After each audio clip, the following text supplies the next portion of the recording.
শিক্ষার্থী বন্ধুরা, আজকের অনলাইন ক্লাসে তোমাদের আমন্ত্রণ।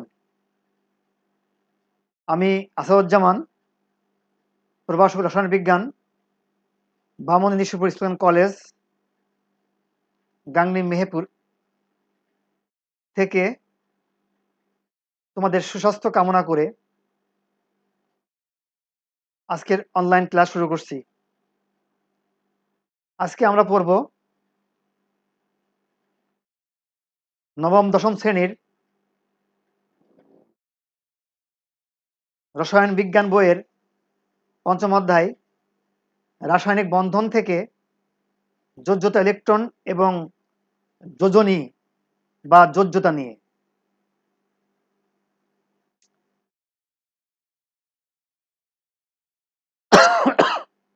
সরি, যোজ্যতা ইলেকট্রন সম্বন্ধে বলতে গেলেই বা জানতে গেলেই প্রথমে আমাদের ধারণা থাকতে হবে ইলেকট্রন বিন্যাস নিয়ে, যা আমরা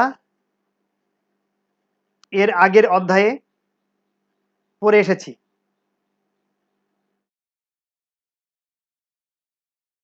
তো বন্ধুরা, আমরা সকলেই জানি আহ্বান নিয়মে মৌলের ইলেকট্রন বিন্যাস কিভাবে করতে হয়। এবার আসি, যোজ্যতা ইলেকট্রন কাকে বলে? কোন মৌলের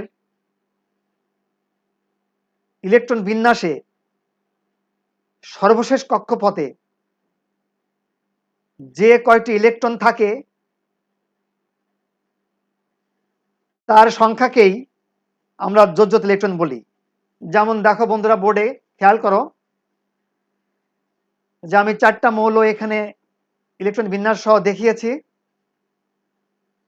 প্রথম মৌল দেখো, পটাশিয়াম 19, এর ইলেকট্রন বিন্যাস আহ্বান নিয়মে কি হবে?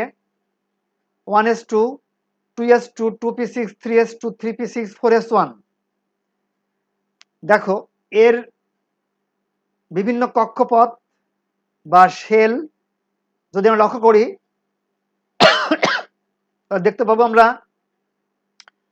প্রথম কক্ষপথ 1s2, দ্বিতীয় কক্ষপথ 2s2, 2p6, তৃতীয় কক্ষপথ বা শেল 3s2, 3p6 এবং সর্বশেষ কক্ষপথ বা শেল 4s1। তাহলে এই পরমাণুর সর্বশেষ কক্ষপথ বা সর্বশেষ শক্তি স্তর হচ্ছে 4s1 এবং সেই 4s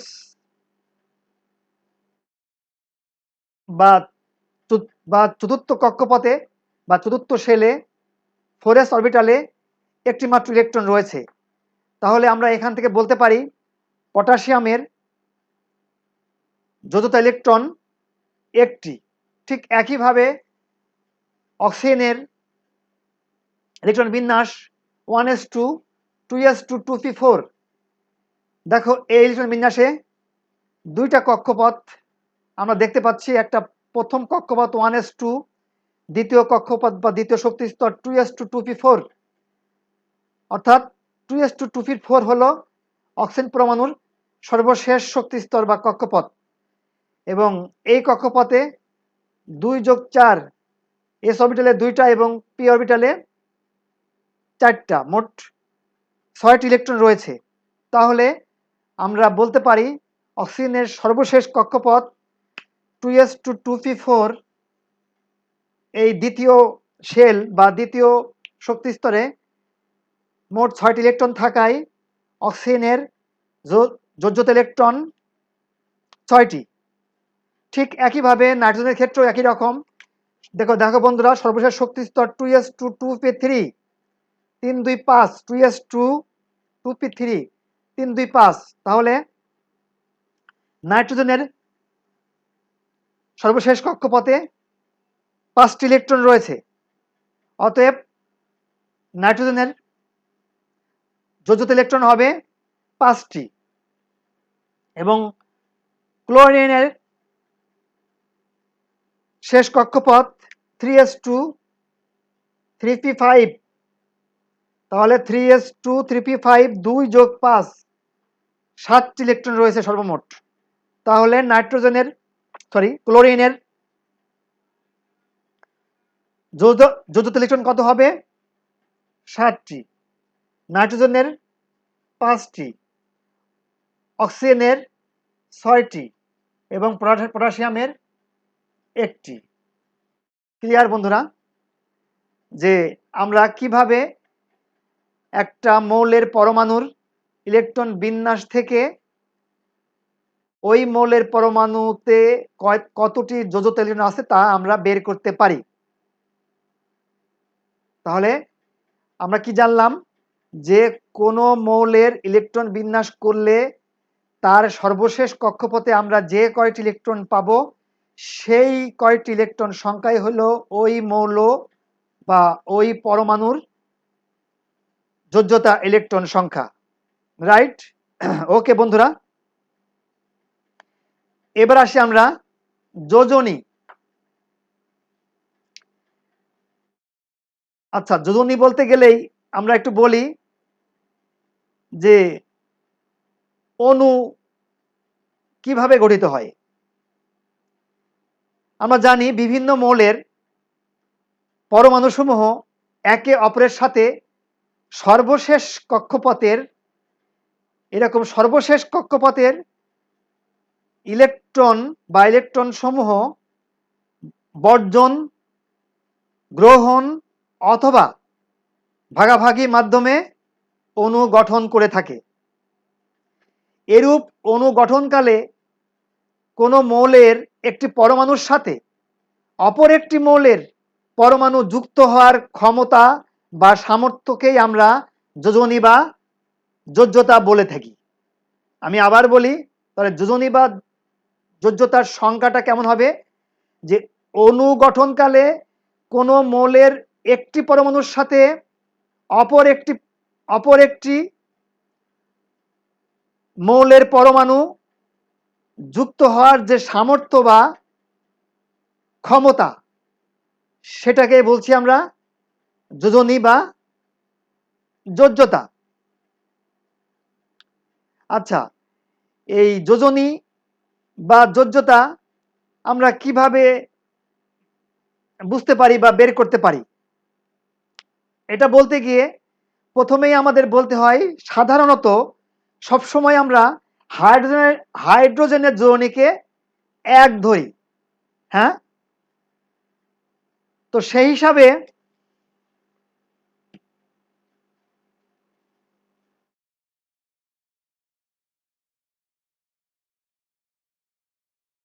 দেখো, HCl অণুতে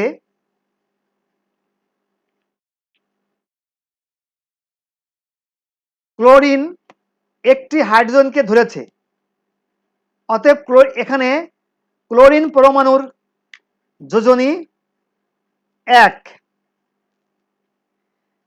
সংজ্ঞাটা আমরা আমরা আমরা এভাবে বলতে পারি যে কোনো একটি মৌল যে কয়টি হাইড্রোজেন এর সাথে যুক্ত হতে পারে তাকে বলা হয় সেই মৌলের যোজনী। দেখো বন্ধুরা, এখানে HCl অণুতে ক্লোরিন পরমাণু একটি হাইড্রোজেনের সাথে যুক্ত হতে পেরেছে, তাই এখানে ক্লোরিনের যোজনী 1। এভাবে দেখো, পানি অণুতে অক্সিজেন পরমাণু 2টি হাইড্রোজেনের সঙ্গে যুক্ত হতে পেরেছে, তাহলে এখানে অক্সিজেনের যোজনী হবে 2। ঠিক একইভাবে সোডিয়াম ক্লোরাইড পরমাণুতে সোডিয়াম পরমাণু একটি ক্লোরিনের সাথে যুক্ত হতে পেরেছে।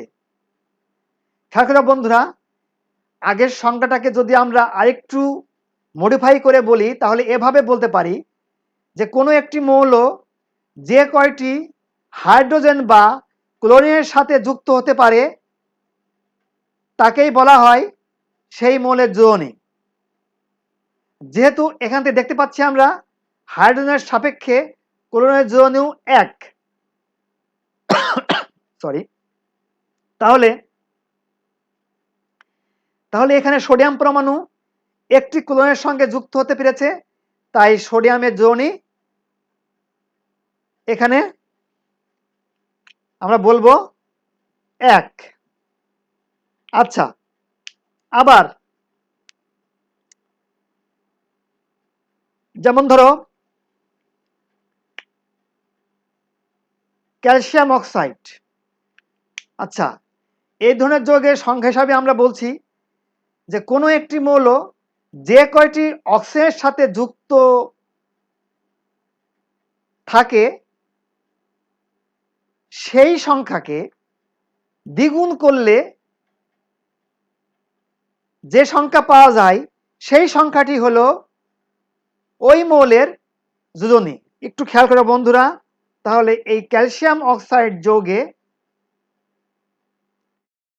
ক্যালসিয়াম পরমাণু একটি অক্সিজেন পরমাণুর সঙ্গে যুক্ত হয়েছে, তাহলে এই 1কে 2 দিয়ে গুণ করলে আমরা পাই, বা দ্বিগুণ করলে আমরা পাই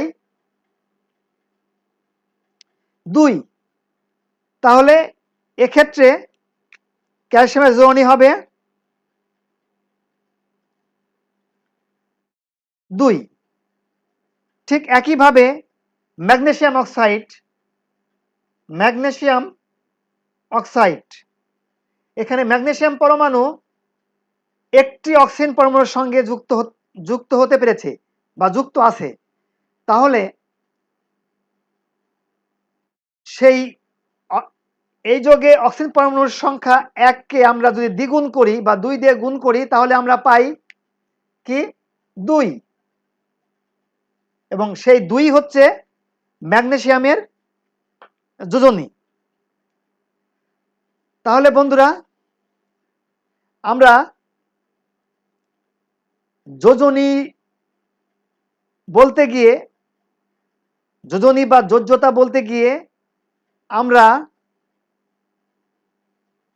সঙ্গে সঙ্গে পেলাম কি, যে অনুগঠনকালে একটি মৌল আরেকটি মৌলের সাথে যুক্ত হওয়ার যে সামর্থ্য বা ক্ষমতা, সেটাকে আমরা বলতেছি যোজনী বা যোজ্যতা।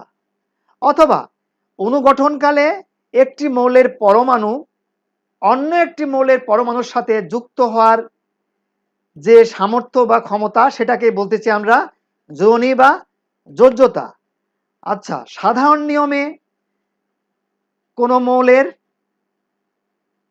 যোজনী কত, এটা বের করতে গিয়ে প্রথমেই আমরা স্ট্যান্ডার্ড বা প্রমাণ হিসাবে আমরা হাইড্রোজেনের যোজনী যে 1 সেটাকে গ্রহণ করলাম, সেটাকে ধরে নিলাম, এবং তার সাপেক্ষে HCl যৌগে আমরা ক্লোরিনের যোজনী দেখতে পেলাম 1, যেহেতু ক্লোরিন পরমাণু একটি মাত্র হাইড্রোজেনকে ধরতে পেরেছে।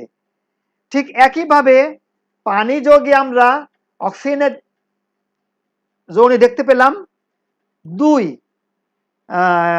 কেননা অক্সিজেন পরমাণু 2টি হাইড্রোজেন পরমাণুকে ধরতে পেরেছে। তাহলে এখান থেকে আমরা একটি সংজ্ঞা বের করলাম কি, যে কোনো একটি মৌল, যে কোনো একটি মৌল, সে যে মৌলে হোক না কেন, একটি মৌল যে কয়টি হাইড্রোজেনকে ধরতে পারবে বা যে কয়টি হাইড্রোজেনের সঙ্গে যুক্ত হতে পারবে, সেই সংখ্যাকেই আমরা ওই মৌলের যোজনী বলি। আচ্ছা, আবার দেখো বন্ধুরা, সোডিয়াম ক্লোরাইড যৌগে ওই সংখ্যাটাকে আমরা আরেকটু মডিফাই করে বললাম যে কোনো একটি মৌল যে কয়টি ক্লোরিনের সঙ্গে যুক্ত থাকে বা যুক্ত হতে পারে, সেই সংখ্যাকে আমরা বলবো ওই মৌলের যোজনী। যেমন এখানে সোডিয়াম একটি মাত্র ক্লোরিনকে ধরতে পেরেছে বা যুক্ত হয়েছে একটি মাত্র ক্লোরিনের সাথে, তাই সোডিয়াম ক্লোরাইডে সোডিয়ামের যোজনী আমরা বলছি 1। তাহলে ওভারঅল সংজ্ঞাটা যদি আমরা বলি, এই তিনটি উদাহরণের ভিতরে উদাহরণ দিয়ে যদি ওভারঅল সংজ্ঞাটা আমরা আরেকটু মডিফাই করে বলতে পারি যে কোনো একটি মৌল যে কয়টি হাইড্রোজেন বা ক্লোরিনের সাথে যুক্ত হতে পারে তাকেই বলা হয় সেই মৌলের যোজনী। আচ্ছা, এ গেল একভাবে যোজনী বের করার নিয়ম।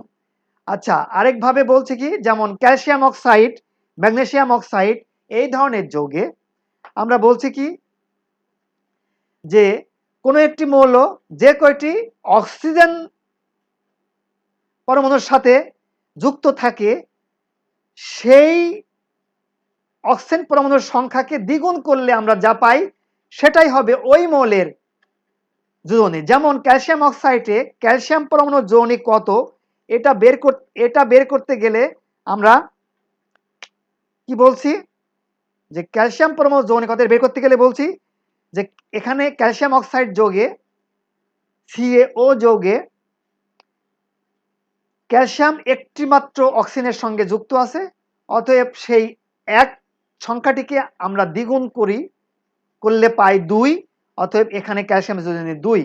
ঠিক একইভাবে ম্যাগনেসিয়াম অক্সাইডেও আমরা এরকমই দেখতে পাই যে ম্যাগনেসিয়ামের সঙ্গে একটি মাত্র অক্সিজেন যুক্ত হয়েছে, অতএব এই 1কে 2 দিয়ে গুণ করলে আমরা পাই 2, অতএব এখানে ম্যাগনেসিয়ামের যোজনী আমরা বলছি 2।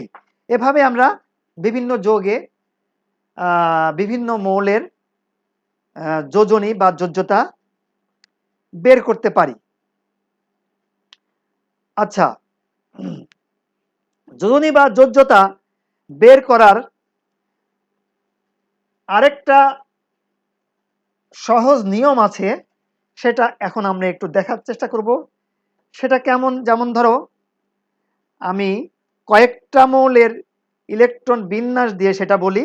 যেমন ধরো সোডিয়াম 11 এর ইলেকট্রন বিন্যাস করলে কি হবে 1s2 2s2 2p6 3s1। আচ্ছা, অ্যালুমিনিয়াম 13 এটার করলে কি হবে, খেয়াল করো বন্ধুরা, এগুলো আমরা জানি 1s2 2s2 2p6 3s2 3p1। এরপর যদি আমরা সিলিকন নিই, উদাহরণ হিসাবে যদি সিলিকন নিই, আমরা কয়েকটা দেখে জিনিসটা বোঝার চেষ্টা করব, কয়েকটা মৌল দেখে বোঝার চেষ্টা করব। 1s2 14, 1s2 2s2 2p6 3s2 3p2, right, 2 4 10 14। আচ্ছা, এরপর যদি আমরা নিই সালফার 16, তাহলে কি হবে 1s2 2s2 2p6 3s2 3p maybe 4, 3p4। আচ্ছা, আমরা আরেকটা মৌল নিব chlorine 17।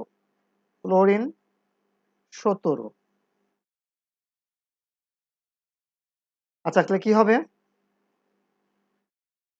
1s2 2s2 2p6 3s2 3p5।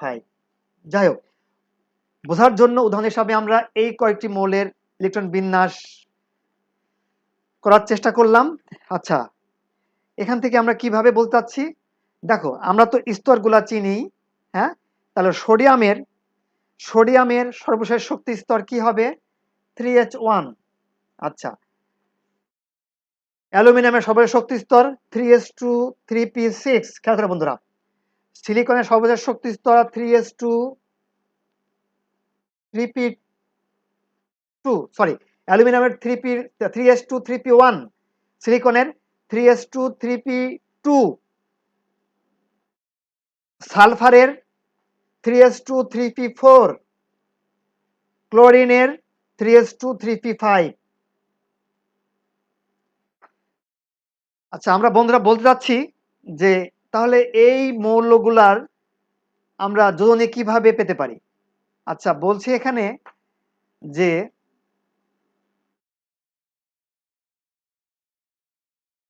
দেখো সোডিয়ামের সর্বশেষ শক্তি স্তরে বা সর্বশেষ শক্তি স্তরে ইলেকট্রন সংখ্যা 1 অথবা যোজত ইলেকট্রন একটি। ঠিক একইভাবে অ্যালুমিনিয়ামের যোজত ইলেকট্রন 2 আর 1 3টি, সিলিকনের যোজত ইলেকট্রন 4টি, সালফারের যোজত ইলেকট্রন 6টি, ক্লোরিনের যোজত ইলেকট্রন 7টি। রাইট? বোঝা গেছে বন্ধুরা? আচ্ছা আচ্ছা, এখানে আমরা নিয়মটা বলতে চাচ্ছি এভাবে, দেখো 4 কিংবা 4-এর কম 4 কিংবা 4-এর কম যোজ্যতা ইলেকট্রন বিশিষ্ট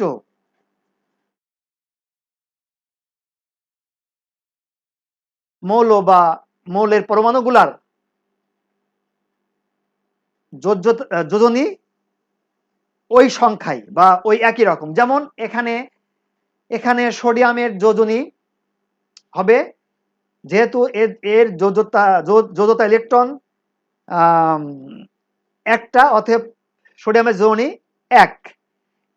অ্যালুমিনিয়ামের সর্বশেষ শক্তি স্তরে 3টা ইলেকট্রন থাকা এর যোজ্যতা ইলেকট্রন 3, অতএব আমরা বলতে পারি এর অ্যালুমিনিয়ামের যোজনীয় 3।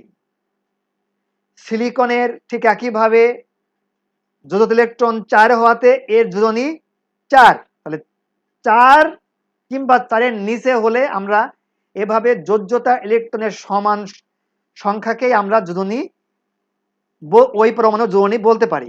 আচ্ছা, যখন 4-এর উপরে হবে, যেমন ধরো আমরা উদাহরণ হিসাবে নিয়েছি সালফার এবং ক্লোরিন,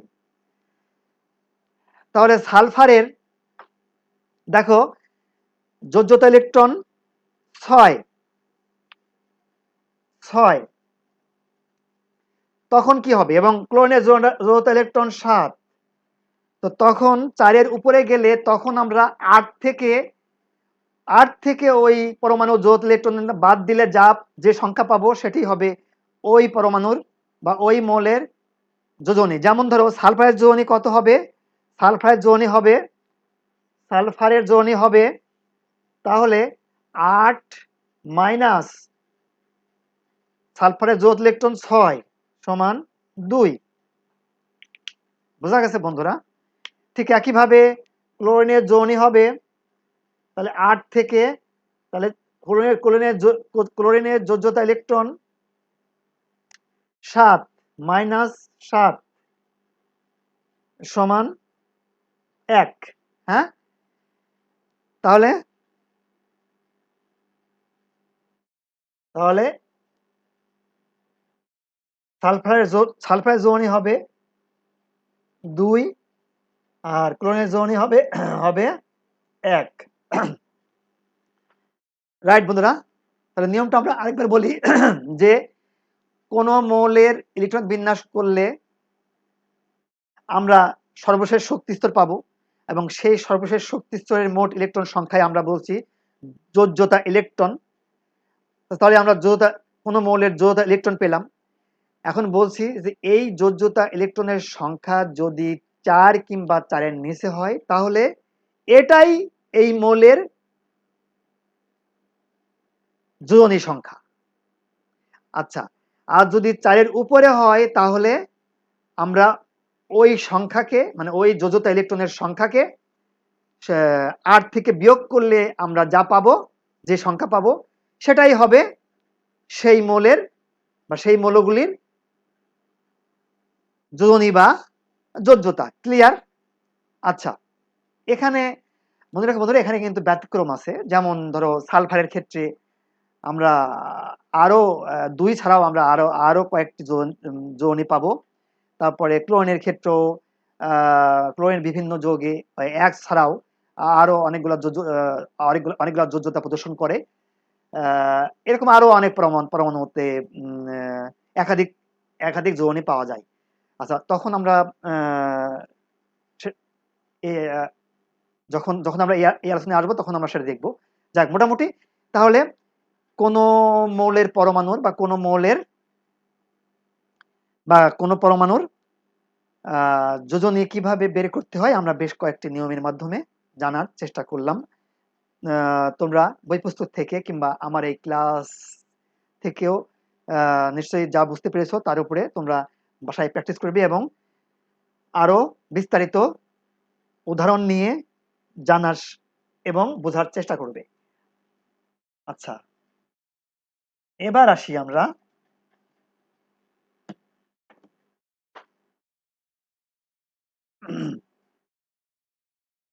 যে যোজনী যোজনী যোজনী কথাটা বলতে গেলেই এর আরো আরো কয়েকটি নাম আসে বা বলতে পারো এর এক ধরনের প্রকারভেদ আমরা পাই। সেগুলা কি? নাম্বার 1 যে পরিবর্তনশীল যোজনী, নাম্বার 2 সর্বোচ্চ যোজনী, নাম্বার 3 সক্রিয় যোজনী, নাম্বার 4 সুপ্ত যোজনী। আচ্ছা, এগুলার একটু সংজ্ঞা সহ বা এগুলা কি সেটা আমরা একটু জানার চেষ্টা করব, তোমাদের বইয়ের সিলেবাসে আছে। আচ্ছা, প্রথমে আসি আমরা পরিবর্তনশীল যোজনী। হ্যাঁ, পরিবর্তনশীল যোজনী, খেয়াল করো,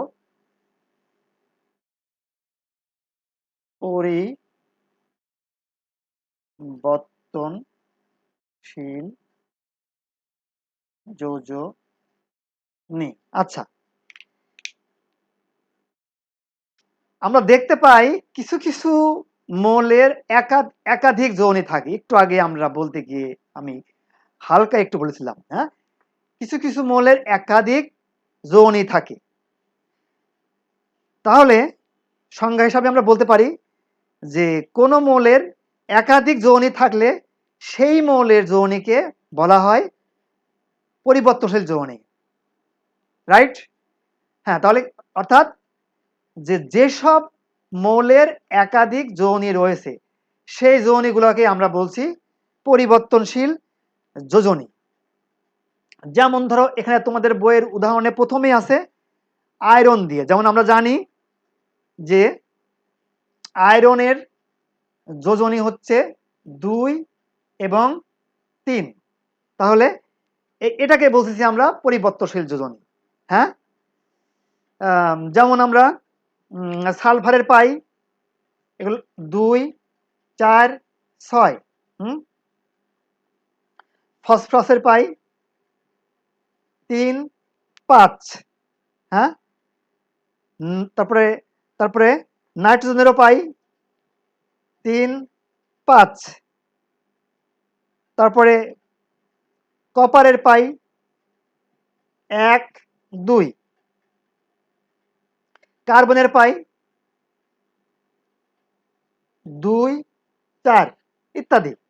হ্যাঁ, এ ধরনের কিছু কিছু মৌলের আমরা একাধিক যোজনী দেখতে পাই এবং এই যোজনীকে বলা হয় হচ্ছে, এই ধরনের যোজনীকে বলা হয় পরিবর্তনশীল যোজনী, রাইট? তাহলে আমরা বুঝতে পারলাম যে পরিবর্তনশীল যোজনী কাকে বলে, যে কোনো মৌলের একাধিক যোজনী থাকলে সেই মৌলের সেই সব যোজনীকে আমরা বলি পরিবর্তনশীল যোজনী। আচ্ছা, উদাহরণ হিসাবে যদি আমরা আয়রনকেই নিই, যেটা তোমাদের বইয়ে আছে। আচ্ছা, এখান থেকে আমরা আরো তিনটা সংজ্ঞা বা তিনটা টার্ম জানতে পারবো। তাহলে দ্বিতীয় নম্বরে আমরা কি বলেছিলাম আমি, যে সর্বোচ্চ যোজনী।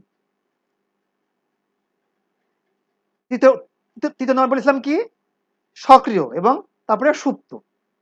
তাহলে তাহলে ধরো আয়রন তার 2 যোজনী দিয়ে যোগগ্রহণ করে হচ্ছে FeCl2 এবং 3 যোজনী দিয়ে যোগগ্রহণ করে FeCl3। খেয়াল করো বন্ধুরা, তাহলে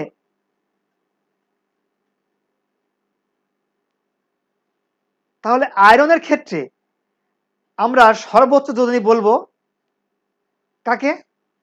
3কে। হ্যাঁ, যে কোনো মৌলের যদি একাধিক যোজনী থাকে বা পরিবর্তনশীল যোজনী থাকে তাহলে ওই একাধিক যোজনীগুলার ভিতরে মধ্যে যেটা সর্বোচ্চ বা যেটার মান সবচেয়ে বেশি সেটাকে বলবো আমরা ওই মোলের সর্বোচ্চ যোজনী। যেমন আয়রনের ক্ষেত্রে এই 3 হলো সর্বোচ্চ যোজনী। তাহলে আমরা লিখেছিলাম কি, যেমন ধরো সালফারে কি হবে 2 4 6। তাহলে বলো বলো তো বন্ধুরা, সালফারের ক্ষেত্রে সর্বোচ্চ যোজনী কত হবে? সালফারের ক্ষেত্রে সর্বোচ্চ যোজনী হবে 6। কার্বনে বলেছিলাম কি 2 এবং 4। বলো তো বন্ধুরা, তাহলে কার্বনের সর্বোচ্চ যোজনী কি হবে? হলো 4। ওকে, বোঝা গেছে যে সর্বোচ্চ যোজনী কি? হ্যাঁ, যে পরিবর্তনশীল যোজনীর ভিতরে যেটা সবচেয়ে বড় যোজনী সেটাকে বলি আমরা ওই মোলের সর্বোচ্চ যোজনী। আচ্ছা, এবার আসি কি সক্রিয় যোজনী। হ্যাঁ, দেখো আয়রন তার দুটি পরিবর্তনশীল যোজনী 2 এবং 3 দিয়ে দুটি যৌগ সৃষ্টি করেছে, ফেরাস ক্লোরাইড এবং ফেরিক ক্লোরাইড। তো এখানে সক্রিয় যোজনীর সংজ্ঞা দিতে গিয়ে আমরা এখান থেকে বলতে পারি যে যে কোনো পরমাণু বা মৌল যে যোজনী তার তার তার একাধিক যোজনীর যে যোজনী দিয়ে সে যৌগ সৃষ্টি করে সেই সেই সেই যোজনীকে বলাই হচ্ছে সক্রিয় যোজনী। যেমন তাহলে ফেরাস ক্লোরাইডে সক্রিয় যোজনী কত? 2। আর ফেরিক ক্লোরাইডে সক্রিয় যোজনী কত? 3। রাইট, বোঝা যাচ্ছে বন্ধুরা? এখানে দেখো যে যে ফেরাস ক্লোরাইডে আয়রন 2টি ক্লোরিনের সাথে যুক্ত হয়েছে এবং ফেরিক ক্লোরাইডে আয়রন 3টি ক্লোরিনের সাথে যুক্ত হয়েছে। অতএব আমরা সহজেই বুঝতে পারি যে এখানে ফেরাস ক্লোরাইডে আয়রন তার দুই তার পরিবর্তনশীল যোজনী থেকে 2 যোজনী ব্যবহার করে ফেরাস ক্লোরাইড যৌগ সৃষ্টি করেছে। ঠিক একইভাবে ফেরিক ক্লোরাইডে আয়রন তার পরিবর্তনশীল যোজনী থেকে 3 যোজনী ব্যবহার করে ফেরিক ক্লোরাইড যৌগটি সৃষ্টি করেছে। অতএব ফেরাস ক্লোরাইডে আয়রনের সক্রিয় যোজনী 2 এবং ফেরিক ক্লোরাইডে আয়রনের সক্রিয় যোজনী 3। রাইট, ওকে। এবার লাস্ট টার্মটা আমরা কি আসছি? সুপ্ত যোজনী। হ্যাঁ, সুপ্ত যোজনী কাকে বলে? সুপ্ত যোজনী বলতে গিয়ে সংখ্যাটা এরকম যে কোনো যেসব যেসব মৌলের বা যেসব পরমাণুর এরকম পরিবর্তনশীল যোজনী আছে, তাহলে তাদের দ্বারা সৃষ্ট যৌগে যে যেমন এখানে আমরা আয়রন উদাহরণ হিসেবে বলছি আমরা, তাহলে আয়রন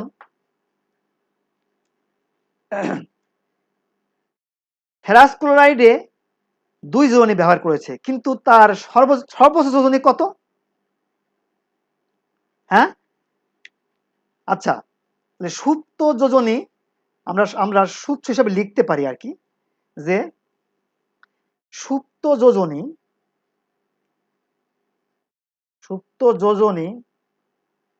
ইজিক্যাল টু ওই মৌলের দ্বারা সৃষ্টকৃত ওই যৌগে ওই মৌলের সর্বোচ্চ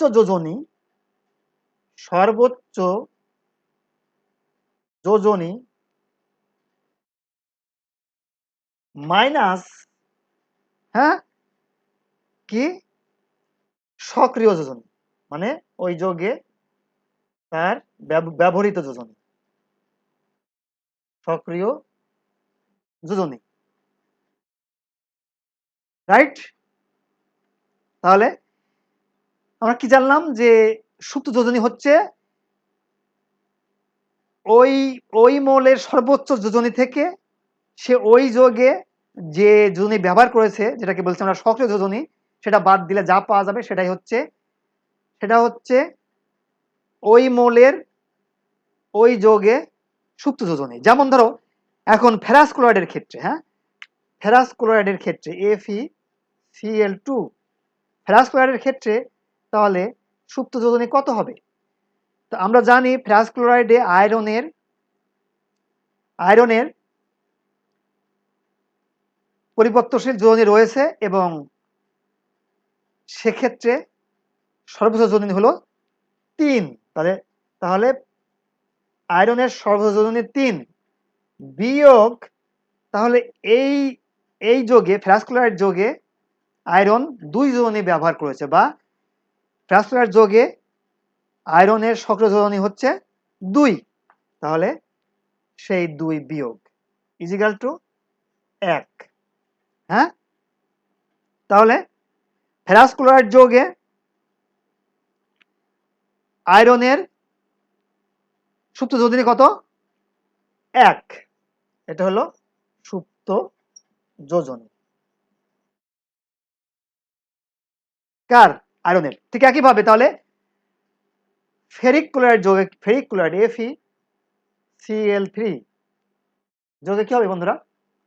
ফেরিক ক্লোরাইড যোগে আয়রনের সুপ্ত যোজনী কি হবে? তাহলে একইভাবে তাহলে এখানে আয়রনের সর্বোচ্চ যোজনী হলো 3 মাইনাস, আর ফেরিক ক্লোরাইড যোগে ব্যবহৃত আয়রনের ব্যবহৃত যোজনী বা সক্রিয় যোজনী হলো 3, তাহলে 3 থেকে 3 বাদ দিলে 0। এটা হবে ফেরিক ক্লোরাইড যোগে আয়রনের সুপ্ত যোজনী। রাইট? বোঝা গেছে যে 4টা টার্ম আমরা শিখেছি। যে পরিবর্তনশীল যোজনী, নাম্বার 1 পরিবর্তনশীল যোজনী, নাম্বার 2 সর্বোচ্চ যোজনী, নাম্বার 3 সক্রিয় যোজনী, নাম্বার 4 সুপ্ত যোজনী। আচ্ছা,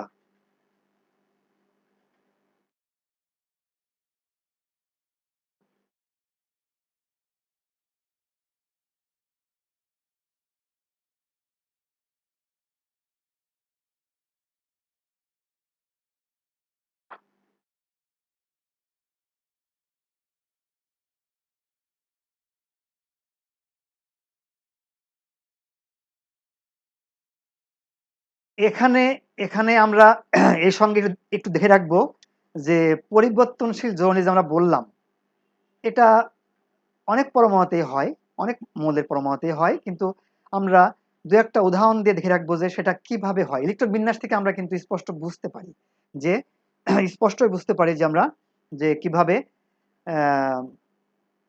পরিবর্তনশীল যোজনীগুলো হয়। এরপরে হয়তো বা আমার কোনো এক ক্লাসে আমি আরো বিস্তারিত আলোচনা করবো, কিন্তু এখানে সামান্য একটু 2টা উদাহরণ দিয়ে দেখে রাখি আমরা কি। যেমন ধরো ধাতু, অধাতু দিয়ে হিসাবে নিয়ে আমরা কার্বন, আর ধাতু হিসাবে নিয়ে আমরা আমাদের আমাদের বইয়েরটাই নিই যে আয়রন। হ্যাঁ, Fe। আচ্ছা, তাহলে ঠিক একইভাবে তাহলে আমাদের দেখতে হবে ইলেকট্রন বিন্যাস। তাহলে কার্বন 6 এর ইলেকট্রন বিন্যাস কি হবে বলো? আমরা কিভাবে করি? 1s2 2s2 6 না, 2p2, রাইট? আচ্ছা, তোমাদের বইতে আলোচনায় নাই। হ্যাঁ, তো তোমাদের বইতে শুধুমাত্র বোধহয় আউবাউ 9-10 এর বইতে আউবাউ নিয়ম নিয়ে আলোচনা করা আছে। যাই হোক, তোমরা তোমরা ACC তে গিয়ে শিখবে আরো বিস্তারিত। কিন্তু এখানে তোমাদের আমি একটু বলে রাখি, তোমার জানতে হবে হুন্ডের নিয়ম। হুন্ডের নিয়মে s অরবিটাল একটাই, কিন্তু দিক ভাগ হয়ে গেলে p অরবিটাল পাওয়া যায় 3টা, d অরবিটাল পাওয়া যায় 5টা, এবং f অরবিটাল পাওয়া যায় 7টা। রাইট? জাস্ট একটু মনে রাখো আর কি, যে s অরবিটাল একটা, p অরবিটাল 3টা, d অরবিটাল 5টা, আর f অরবিটাল 7টা। আচ্ছা, তাহলে এখানে এই হুন্ডের নিয়ম যদি আমরা ভাঙি, হ্যাঁ, তাহলে এটাকে আমরা ভেঙে দিতে পারি এভাবে যে 1s2 2s2, যেহেতু s ভাঙবে না, তাহলে p এখানে 3টা ভাগে হবে, 3টা দিকে যাবে। হ্যাঁ, যে একটা যাবে x অক্ষ বরাবর, এগুলো আমরা এই সিস্টেম থেকে আরো আরো বিস্তারিত জানবো। একটা হবে y অক্ষ বরাবর, আরেকটা হবে z অক্ষ বরাবর। তো হুন্ডার নিয়মে এটা তাহলে এই 2p2 এই দুটি ইলেকট্রন কিভাবে বিভক্ত হবে? এখানে একটা যাবে, এখানে একটা যাবে, এটা এটা ফাঁকা থাকবে, বা এখানে 0। আচ্ছা, ওকে। আচ্ছা, দেখো, আর আরেকটা জিনিস খেয়াল রাখো যে ইলেকট্রন বিন্যাস থেকে, বিশেষ করে অধাতুর ক্ষেত্রে আমরা ইলেকট্রন বিন্যাস থেকে এভাবে হুন্ডের নিয়মে ইলেকট্রন বিন্যাস করলে, হ্যাঁ, সর্বশেষ শক্তি স্তরে আমরা যে কয়টা অযুগ্ম ইলেকট্রন পাবো সেগুলোকে আমরা যোজনী হিসাবে ধরতে পারি বা বলতে পারি। তো তাহলে দেখো এখান থেকে আমরা দেখতে পাচ্ছি যে কার্বনের শেষ যে শক্তি স্তর, সর্বশেষ শক্তি স্তর বা যোজ্যতা স্তর যেটাকে আমরা বলি, হ্যাঁ, এইটুকু 2s2 2p2, হ্যাঁ, 2s2 2p2, যেটাকে আমরা হুনে ভেঙেছি 2s2 2px1 2py1, হ্যাঁ, 2pz0। আচ্ছা, এটা টোটাল এটা, সরি, এটা। আচ্ছা, তাহলে এটা, আচ্ছা, তাহলে এখানে দেখো, তাহলে এখান থেকে আমরা কার্বনের যোজ্যতা বলতে পারি এখানে দুই। দেখো, যে 2px এ একটা অযুগ্ম বা বেজোর ইলেকট্রন, 2py অরবিটালে আরেকটা বেজোর বা অযুগ্ম ইলেকট্রন। তাহলে দুইটা অরবিটালে দুইটা বেজোর ইলেকট্রন থাকাতে বা দুইটা অযুগ্ম ইলেকট্রন থাকাতে আমরা এখান থেকে চিনতে পারি বা বুঝতে পারি বা বলতে পারি যে কার্বনের যোজনী 2। আচ্ছা, এখন এটা হলো কার্বনের স্বাভাবিক অবস্থা। আরেকটু জেনে রাখো বন্ধুরা, তোমাদের বই পুস্তকেও আছে, আর এসএসসি লেভেলে গিয়ে তো আরো বিস্তারিত পড়বে, যে যে কোনো পরমাণুর অবস্থা আবার দুই ধরনের, একটা হচ্ছে সাধারণ অবস্থা, একটা হলো উত্তেজিত অবস্থা। হ্যাঁ, তো উত্তেজিত অবস্থাটা কি, যে তাকে যদি বাইরে থেকে তুমি শক্তি সাপ্লাই করো, বা শক্তি বলতে মেনলি এখানে তাপ। হুম, আচ্ছা, তো যদি তুমি তাপ দাও বা শক্তি শক্তি দাও, তাহলে কি হবে, তাহলে তখন সেই অবস্থাটাকে আমরা এইভাবে প্রকাশ করি যে কার্বন, তখন আমরা তার পাশে এভাবে স্টার লিখি, এটাকে বোঝাই যে কার্বনের উত্তেজিত অবস্থা। তো সেক্ষেত্রে তখন সে শক্তি পেয়ে তখন যা কিছু হবে কিন্তু ওই বাইরের সেলেই হবে, মানে সর্ববহিষ্ঠ শক্তিশালী হবে, শক্তি স্তরেই হবে। হ্যাঁ, নেওয়া দেওয়া ভাগ বন্টন যা কিছু হবে এখান থেকে হবে, ভিতর থেকে হবে না। আচ্ছা, তাহলে দেখো, যে এই যে 2s2 অরবিটাল, এই যে 2s2 অরবিটালে দুটি ইলেকট্রন আছে, যখন শক্তি পাবে তখন এই এই 2s2 অরবিটালটা থেকে একটা ইলেকট্রন লাফ দিয়ে তার পরবর্তী ওই স্তরেই, আর কি ওই স্তরে, অন্য স্তরে না, ওই স্তরেই পরবর্তী ফাঁকা অরবিটাল, দেখো 2px1 আগে ছিল, 2py1 আগে ছিল, 2pz জেড যে ফাঁকা ছিল সেখানে চলে যাবে। রাইট, এভাবে কার্বনের যোজনী 4 হবে। ওকে, হ্যাঁ, তো দেখো 4টা অযুগ্ম বা বেজোর ইলেকট্রন থাকাতে আমরা এই অবস্থায় কার্বনের যোজনী 4 পাই, কার্বনের উত্তেজিত অবস্থায় কার্বনের যোজনী আমরা 4 পাই। রাইট, ঠিক একইভাবে তাহলে একটা ধাতুর উদাহরণ দেখবো, যেটা তোমাদের বইতে আসলে আয়রনের যোজনী 2 এবং 3 কিভাবে হয়। তাহলে আয়রনের ইলেকট্রন বিন্যাসটা আমাদের দেখতে হবে। আমরা এটা মুছে দিই, আমরা উপরেই লিখি।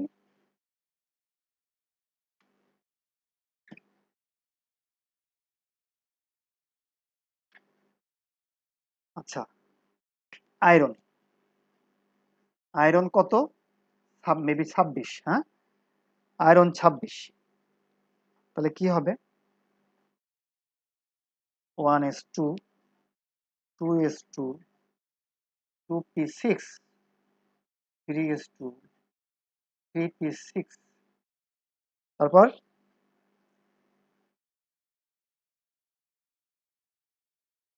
3d6 4s2।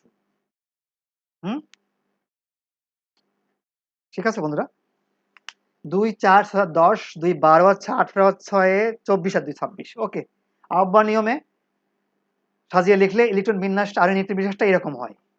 আচ্ছা, তো এখানে কি হয়, তাহলে যেহেতু এটা ধাতু, হ্যাঁ, আচ্ছা, তাহলে এর স্তরগুলা আমরা চিনতে পারি। এটা, হ্যাঁ, এটা হলো প্রথম স্তর, এটা দ্বিতীয় স্তর, সশক্তি স্তর আর কি, বা কক্ষপথ, এটা হলো তৃতীয় স্তর, এবং এটা হলো চতুর্থ স্তর। আচ্ছা, আয়রন, হ্যাঁ, যখন যৌগ সৃষ্টি করার উদ্দেশ্যই কিন্তু হচ্ছে ও কম্পমান অবস্থা থেকে বা অস্থির অবস্থা থেকে বা অস্থিতিশীল অবস্থা থেকে স্থির অবস্থায় যাওয়ার চেষ্টা করা, বা স্থিতিশীল অবস্থায় যাওয়ার চেষ্টা করা। তো আয়রন যৌগ সৃষ্টি করতে গেলেই তখন এর বাইরের শেল, সর্ববহিস্থ কক্ষপথ 4s2, হ্যাঁ, দুইটা ইলেকট্রন আছে, এখান থেকে দুইটা ইলেকট্রন সে ত্যাগ করবে। ত্যাগ করে সে যৌগ সৃষ্টিতে যাবে। আচ্ছা, তাহলে কি হবে, সেটার অবস্থা কেমন বলতে পারি। সেটার অবস্থা হলো এরকম, ধরো যে যে আয়রন তার দুইটা ইলেকট্রন ত্যাগ করে কি হবে, Fe2+ আয়ন হবে। হ্যাঁ, দুইটা ইলেকট্রন ত্যাগ করে। আচ্ছা, তাহলে আর আমরা জানি যে যে কোনো ধাতুর উপরে যে চার সংখ্যা থাকে সেটাই তার যৌগিক সংখ্যা। তাহলে এখানে আয়রনের যৌগিক কত, 2, রাইট। আচ্ছা, এখন আয়রনের যৌগিক 3 কিভাবে হবে। আচ্ছা আচ্ছা, আমরা গত এর আগের অধ্যায় পড়তে গিয়ে আমরা একটা ব্যাপার শিখেছিলাম, ব্যতিক্রম ব্যাপার কি, এই আয়রন 26 তাহলে যখন 4s2 চলে গেল, আচ্ছা হ্যাঁ, তখন কি থাকলো, তখন তার ইলেকট্রন বিন্যাসটা কেমন থাকলো।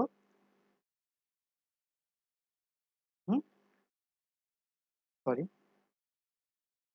26, হ্যাঁ, কেমন থাকলো, কি 1s2, 2s2, 2p6, 3s2,